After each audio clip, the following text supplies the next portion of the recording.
Halo, balik lagi dengan aku Ardiansa Wijaksono dari kelas saham. Seperti biasa, kita akan mereview IHSG dan 5 ulasan saham dari kalian. Yang pertama adalah IHSG. Kondisi IHSG seperti ini. Hari Kamis lalu, IHSG dia breakdown EMA 20, EMA 100 sekaligus lower line-nya ini, yang ini.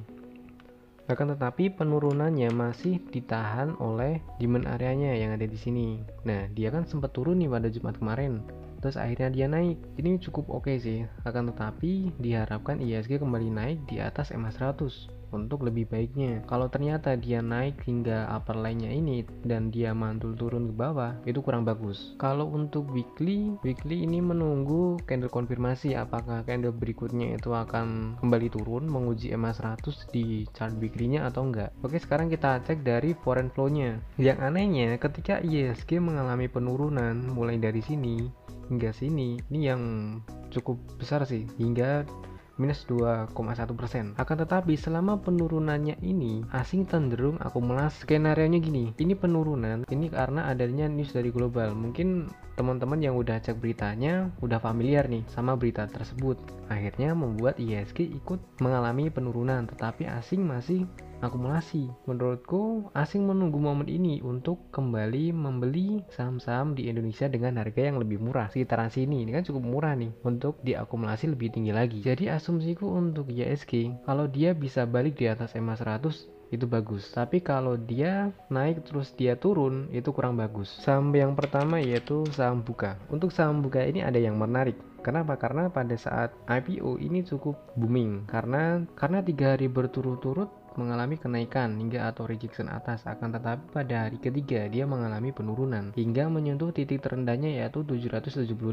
Berhubung ini belum bisa dianalisis secara teknikal, meskipun bisa dianalisis secara candle, kita cek penggerak utamanya yaitu asing. Untuk saham Buka dia masih diakumulasi oleh asing sejak penurunannya di sini. Sejak tanggal 13 Agustus dia mulai diakumulasi kembali oleh asing, dan pada Jumat kemarin dia penurunannya kurang dari 50% candle ini, yang artinya ada kemungkinan saham Bukalapak ini sedang koreksi sehat. Nah, kita tunggu gimana besok Seninnya. Dari segi broker summary, saham Buka ini memang sedang diakumulasi oleh CG dan juga ZP. Ada BK juga. Kita cek kalau dari seminggu ke belakang itu gimana. Kalau dari seminggu ke belakang itu memang diakumulasi. Fokus kita itu ada di ZP, CG, BK, AK. Ini broker yang mengakumulasi asing selama 1 minggu ini. Kalau untuk 15 menit saham Buka ini tunggu dulu aja di atas EMA 100-nya, di atas 915. Pantau aja pakai 15 menitan. Hitung-hitung bisa untuk swing kecil menggunakan chart yang 15 menit kan. Saham selanjutnya yaitu Bola. Untuk saham Bola ini riskan. Kenapa aku bilang riskan? Karena saham ini itu termasuk saham yang sengaja digoreng. Coba lihat dari volumenya. Ini sepertinya pernah aku jelaskan di video-video sebelumnya. Nah, untuk saham Buka ini kalau udah merasa cukup, mending taking profit aja. Kenapa? Karena ini memang sengaja digoreng. Kalau masih ingin hold saham Bola bisa, tapi perhatikan dengan chart 15 menit. Dari sebelum-sebelumnya ini kan belum berhasil menembus ke bawah EMA 100. Nah, ini perhatikan, ini jadi kuncinya. Apakah Bola akan berbalik arah menjadi koreksi atau enggak? Itu tergantung dari EMA 100-nya yang ada di chart 15 menit. Ini kalau dari sisi teknikal. Coba kita lihat saham Bola untuk 1 minggu ke belakang itu gimana. Ini masih diakumulasi.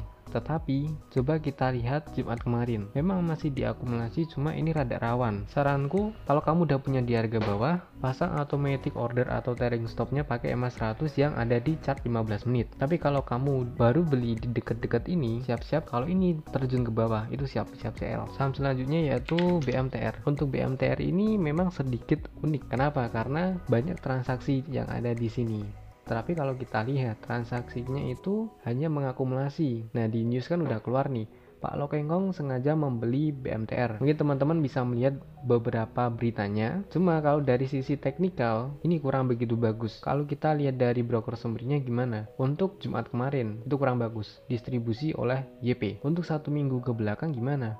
1 minggu ke belakang sama, masih didistribusikan oleh YP, tetapi ada DH dan MG. Nah, kalau mau aman, saham BMTR ini seenggaknya bergerak di atas harga 280. Kenapa? Karena ini termasuk area sideways-nya. Paling-paling itu tembus 280 dulu. Sedangkan di sini itu 282 aja nggak berhasil tembus, cuma dari ini aja. Nah, kuncinya itu ada di sini 280. Kalau 280 tertembus, tantangan berikutnya yaitu di area 290. 290 tembus itu bisa rally ke sini. Cuma kembali lagi saham BMTR ini rada sulit ditebak kalau menurutku. Saham selanjutnya yaitu SRTG. Untuk SRTG seperti yang sudah aku jelaskan di video sebelumnya, yaitu di ulasan ISG hari Minggu kemarin, itu kalau dia tembus ke bawah line-nya ini itu ada potensi menuju ke EMA 100 dan ternyata kejadian. Harusnya kalau udah punya saham di sini itu di sini cut loss, di candle ini paling nggak cut loss karena ini udah konfirmasi, lalu tunggu lagi di EMA 100. Jadi kan bentuk pattern, kalau kita cari targetnya itu tinggal tarik dari sini ke sini, inilah tarik sini ke sini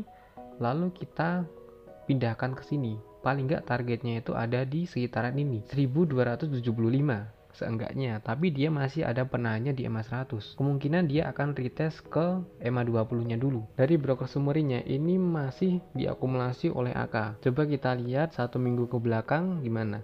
Satu minggu ke belakang hampir netral. Kenapa? Karena kalau kita hitung-hitung dari bayarnya 5 ini dibandingkan dengan ini memang masih akumulasi cuma sedikit. Hanya saja SRTG ini udah bentuk pattern, tinggal kita tunggu aja apakah EMA 100 nya ini kuat untuk menahannya atau enggak. Kalau enggak, ada potensi dia turun lebih dalam lagi. Saham selanjutnya yaitu LPPF. Untuk saham LPPF ini seperti yang aku jelaskan di channel beberapa hari yang lalu, ini masih ada tracknya, tinggal diikuti aja tracknya ini. Terlebih dia dijagain oleh EMA 20 pada chart daily dan juga EMA 100 di chart 15 menit. Saat ini LPPF masih bergerak sideways antara harga 2000 sampai harga 1100 atau 2200-an. Kuncinya untuk lanjut naik itu ada di 2200.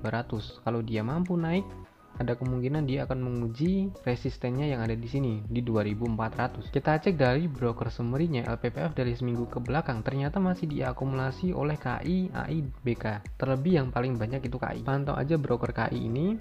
Kalau dia masih melakukan pembelian, ada kemungkinan masih lanjut naik, atau memang pada saat ini dia sedang mencari pijakan harga untuk lebih tinggi lagi. Kalau penjualannya cuma masif, cuma dikit-dikit aja, tapi masih lebih banyak belinya, itu cuma untuk nakut-nakutin aja sebenarnya. Lalu untuk hari Jumat kemarin masih diakumulasi juga, KI masih mengakumulasi, BK juga.